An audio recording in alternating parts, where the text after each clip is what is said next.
In this video, we review STARCOMM's synchronization tool. Use the Sync All button to synchronize all cameras on screen with the selected camera. If you need to sync only certain cameras on screen, use individual sync buttons.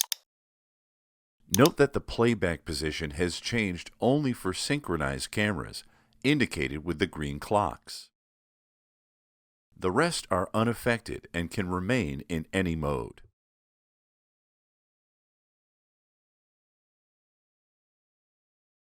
The green color of the timeline indicates that synchronization is on.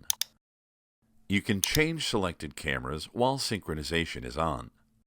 To stop synchronization, click the Sync button on the selected camera.